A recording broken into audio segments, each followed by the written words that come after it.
Hello, I am Abhishek Saha, third professional MBBS student of Shanti Niketan medical college. तो देखो, आप लोगों का जो ऑल इंडिया कोटा का रजिस्ट्रेशन है उसके लिए आज से रजिस्ट्रेशन स्टार्ट हो गया है। एंड इन्फॉर्मेशन बुलेटिन जो है एमसीसी का वो भी साइट में आ चुका है। तो एमसीसी के साइट में जो इन्फॉर्मेशन बुलेटिन आया है उसके बारे में मैं डिस्कस करूँगा।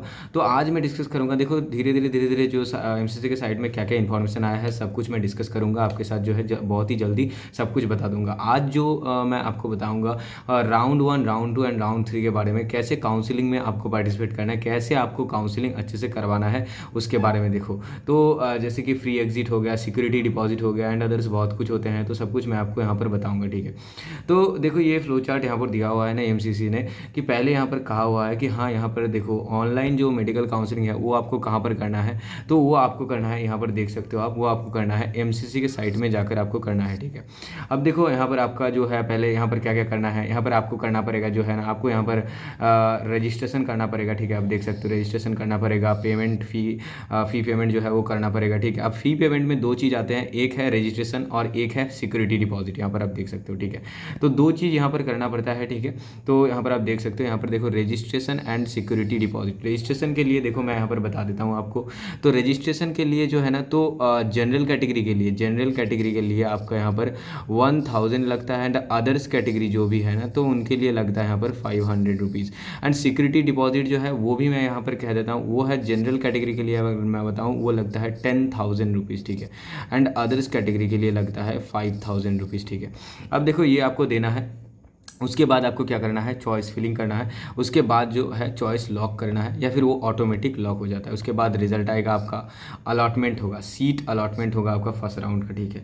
उसके बाद देखो राउंड 1 में आपका जब सीट अलॉट हो गया, उसके बाद देखो आपका यहाँ पर दो चीज़ हो सकता है। या तो आप जो है देख सकते हो कि नो एंड यस, मतलब आप वहाँ पर रिपोर्ट करने जाओगे, अलॉटेड इंस्टीट्यूट, जो भी इंस्टीट्यूट आपको मिला है वहाँ पर आप रिपोर्ट करोगे। रिपोर्ट करके वहाँ पर हो सकता है कि आपने जो है तो report to allotted institute complete जो है आपने सब कुछ एडमिशन ले लिया, लेकिन वहाँ से आपने क्या किया, फ्री एग्जिट कर दिया, ठीक है। ये हो सकता है कि आपने वहाँ पर एडमिशन ही नहीं लिया, आप वहाँ से डायरेक्ट आपने फ्री एग्जिट कर दिया। और एक हो सकता है कि आपने एडमिशन लिया, एडमिशन लेने के बाद आपने अपग्रेडेशन किया, अपग्रेडेशन करने के बाद आप राउंड 2 में पार्टिसिपेट डायरेक्टली कर पाओगे, ठीक है। तो अगर आपको राउंड 2 में देखो continue to study in allotted institute, यहाँ पर आप देख सकते हो, ठीक है। तो अगर आप यहाँ पर अपग्रेडेशन के लिए नहीं देते, अपग्रेडेशन ऑप्शन में नहीं देते, तो आपको राउंड 1 में जो कॉलेज मिला है उसी में आपको पढ़ना पड़ेगा, एमबीबीएस करना पड़ेगा, ठीक है। तो यहाँ पर क्या क्या मिला, आप एडमिशन ले लो, या अगर आप नहीं लेते हो तो फ्री एग्जिट कर दो, मतलब आपका यहाँ पर कोई भी पैसा लॉस नहीं होगा, ठीक है। तो सिक्योरिटी डिपॉजिट लॉस नहीं होगा। और एक चीज़ यहाँ पर नो, मतलब यहाँ पर देखो आपको सीट ही अलॉट नहीं हुआ, राउंड 1 में आपको कोई सीट ही नहीं मिला, ऐसा भी हो सकता है, तो आप डायरेक्टली राउंड 2 के लिए एलिजिबल हो जाओगे। यहाँ पर लिखा हुआ है कि आपको सिर्फ वहाँ पर क्या करना है, आप न्यू कैंडिडेट हो या फिर आपका फ्री एग्जिट कैंडिडेट हो, ठीक है। यहाँ पर देख लो, तो राउंड 2 में आप क्या करो, यहाँ पर फ्रेश रजिस्ट्रेशन करो, ठीक है। एंड उसके बाद ऑलरेडी रजिस्टर्ड जो कैंडिडेट है राउंड 1 में, तो उसके लिए रजिस्ट्रेशन करना नहीं होगा। मतलब आपने अगर फर्स्ट राउंड में रजिस्ट्रेशन कर लिया, आपको कॉलेज मिल गया, नहीं मिला, तो फिर आपको रजिस्ट्रेशन फिर से नहीं करना है, ठीक है। लेकिन अगर आपको कॉलेज मिल जाता है, ठीक है, और आपने एडमिशन नहीं लिया, तो फिर आपको रजिस्ट्रेशन जो है तो नहीं करना पड़ेगा। लेकिन अगर आप न्यूली, मतलब आपने राउंड 1 में पार्टिसिपेट ही नहीं लिया था, डायरेक्टली राउंड 2 में पार्टिसिपेट कर रहे हो, तो फिर आपको राउंड 2 में फ्रेश रजिस्ट्रेशन करना पड़ेगा। देखो यहाँ पर फ्रेश रजिस्ट्रेशन करना पड़ सकता है। और राउंड 1 में जिसने पार्टिसिपेट लिया था उसको सिर्फ चॉइस फिलिंग करना है। सेकंड राउंड में फिर से आपको क्या होगा, यहाँ पर जो है तो आपको अलॉट करना वो जो है, ठीक है। तो सेकंड राउंड में अलॉटमेंट होगा। देखो राउंड 1 में choices will be treated as a null void. देखो राउंड 1 में तुमने जो चॉइस लिया था वो नल वॉइड होगा, ठीक है। अब देखो सेकंड राउंड में सेम टू सेम होगा। यहाँ पर आप जो है अपग्रेडेशन के लिए जा सकते हो, राउंड 2 में अपग्रेडेड सीट ले सकते हो, या फिर यहाँ पर बहुत सारी चीज़ें जैसे कि कैंडिडेट यहाँ पर देखो is eligible to participate in further round announcement, ठीक है। तो यहाँ पर राउंड 2 में अगर आपको सीट अलॉटमेंट नहीं होता है तो फिर आप मॉपअप में पार्टिसिपेट करना, ठीक है। एंड उसके बाद देखो अगर आपको अलॉटमेंट हो जाता है तो मॉपअप में आप क्या कर सकते हो, आप अपग्रेडेशन के लिए जा सकते हो, ठीक है। लेकिन राउंड 2 में अगर आपका कॉलेज मिल जाता है लेकिन आप ज्वाइन नहीं करते, तो आपका सिक्योरिटी डिपॉजिट लॉस हो जाएगा, 10,000 का आपका लॉस हो जाएगा। आपको मॉपअप राउंड में फिर से 10,000 देना पड़ेगा आपको सिक्योरिटी डिपॉजिट के रूप में, ठीक है। उसके बाद देखो राउंड 3 में यहाँ पर दो तीन चीज़ें हैं, जैसे कि आप यहाँ पर अगर राउंड 3 में कॉलेज अलॉट हो जाता है तो स्टे राउंड में पार्टिसिपेट नहीं कर सकते। Seat allotted and does not join, अगर सीट अलॉट हो जाता है, नहीं ज्वाइन करते हो, तो फिर से आपका वहाँ पर क्या होगा, आप एग्जिट हो जाओगे, काउंसिलिंग से आप बाहर निकल जाओगे, एलिमिनेट हो जाओगे, ठीक है। एंड सिक्योरिटी डिपॉजिट भी जाएगा।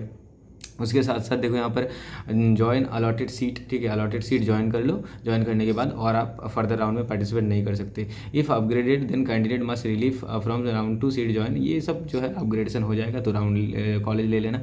स्टे राउंड में तभी पार्टिसिपेट कर पाओगे। यहाँ पर फ्रेश रजिस्ट्रेशन करना पड़ेगा, फ्रेश चॉइस फिलिंग सब कुछ करना पड़ता है यहाँ पर, ठीक है। यहाँ पर अपग्रेडेशन का कोई रोल नहीं है। आप अगर मॉक राउंड में कॉलेज नहीं मिलता है तो स्टे राउंड में आप पार्टिसिपेट कर सकते हो।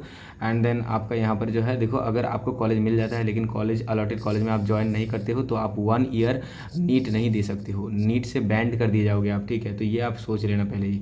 और अगर आपको मिल जाता है तो आप ज्वाइन कर लेना, ठीक है। कैंडिडेट कैन नॉट रिज़ाइन, आप रिज़ाइन नहीं कर सकते, ठीक है। तो ये फ्लो चार्ट जो था ये पूरा ही डिटेल्स मैंने बता दिया, इन्फॉर्मेशन बुलेटिन का ये दिया हुआ है, ठीक है, कि आप कौन से राउंड में, मतलब राउंड 1, राउंड 2 एंड राउंड 3 में कैसे आप पार्टिसिपेट कर सकते हो, कौन कौन से यहाँ पर जो है तो आपके पास आप क्या क्या मतलब ऑप्शंस मिलते हैं आपको कि राउंड 1 में आप जो है फ्री एग्जिट कर सकते हो लेकिन राउंड 2 में आप फ्री एग्जिट नहीं कर सकते। तो एंड अपग्रेडेशन आप राउंड 1 में भी कर सकते हो, राउंड 2 में भी कर सकते हो, लेकिन राउंड 3 में आप अपग्रेडेशन नहीं कर सकते। स्ट्रेट राउंड में आपको रजिस्ट्रेशन करना ही पड़ेगा, चॉइस फिलिंग करना ही पड़ेगा। लेकिन देखो, आप अगर राउंड 1 में आपने रजिस्ट्रेशन कर लिया एंड उसके बाद आपको कॉलेज नहीं मिला तो सेकंड राउंड में डायरेक्टली आपको रजिस्ट्रेशन नहीं करना है, तो आपको डायरेक्टली वहाँ पर चॉइस फिलिंग करने का मौका मिलेगा। लेकिन राउंड 1 में अगर आपने पार्टिसिपेट ही नहीं किया तो आप डायरेक्ट राउंड 2 में पार्टिसिपेट कर सकते हो। वहाँ पर एज अ न्यू कैंडिडेट आप वहाँ पर क्या करोगे, वहाँ पर पार्टिसिपेट करोगे एंड वहाँ पर आपको फिर से चॉइस फिलिंग करना होगा, ठीक है। एंड राउंड 1 में आपने जो चॉइस दिया था वो राउंड 2 में वैलिड नहीं होगा, आपको राउंड 2 में फ्रेश रजिस्ट्रेशन फिर फ्रेश चॉइस फिलिंग फिर से करना पड़ेगा। और सिक्योरिटी डिपॉजिट का लॉस हो जाता है राउंड 2 में, अगर कॉलेज मिल जाता है आप नहीं ज्वाइन करते हो तो आपका सिक्योरिटी डिपॉजिट 10,000 का यहाँ पर लॉस हो जाएगा, मॉक राउंड में फिर से 10,000 देना पड़ेगा। तो ये सब कुछ आपको जान लेना है एंड मैंने आपको बता दिया, धीरे धीरे सब कुछ मैं बता दूंगा। कुछ क्वेरीज हो तो मेरे से कॉन्टैक्ट करो, व्हाट्सएप नंबर मैं कॉमेंट सेक्शन में डाल दूंगा, डिस्क्रिप्शन बॉक्स में मैं Telegram channel link, Instagram link डाल दूंगा, उसके थ्रू भी मेरे से कॉन्टैक्ट कर सकते हो। पेड काउंसलिंग सर्विस ले सकते हो only at 499। All India counselling, WBMCC counselling दोनों ही मैं करवाता हूँ ठीक से अच्छे से, up to college admission guide कर दूंगा। MCC के साइड में, WBMCC के साइड में कोई भी नोटिस आएगा सब कुछ मैं आपको बताता रहूँगा, ठीक है। तो चैनल को जरूर सब्सक्राइब कर लेना, ठीक है। एंड बाकी कुछ भी अपडेट, मतलब देखो ये जो इन्फॉर्मेशन बुलेटिन है ये आपको अच्छे से रीड करना है, ठीक है। यहाँ पर 71 पेजेस है, तो सब कुछ मैं आपको डिटेल में बता दूंगा धीरे धीरे धीरे धीरे, जो जो इंपॉर्टेंट चीज़ें है वो मैं बता दूंगा आपको। तो अभी जो है ये मुझे सबसे ज़्यादा इंपॉर्टेंट लगा क्योंकि रजिस्ट्रेशन स्टार्ट हो गया है, राउंड 1 स्टार्ट हो गया है, तो ये आपको जान लेना बहुत ज़्यादा इंपॉर्टेंट था। तो आई थिंक कि आपका डाउट क्लियर हो गया होगा। अभी भी कुछ डाउट हो तो मुझे पूछ सकते हो, मैं कमेंट सेक्शन में मैं आपको जो है तो रिप्लाई दे दूंगा, ठीक है। बाकी आप सोच सकते हो पेड काउंसलिंग के बारे में अगर आप काउंसलिंग में पार्टिसिपेट कर रहे हो, ठीक है। बाकी फिर मिलते हो के अगले मतलब इसके बाद वाले वीडियो में, ओके बाय।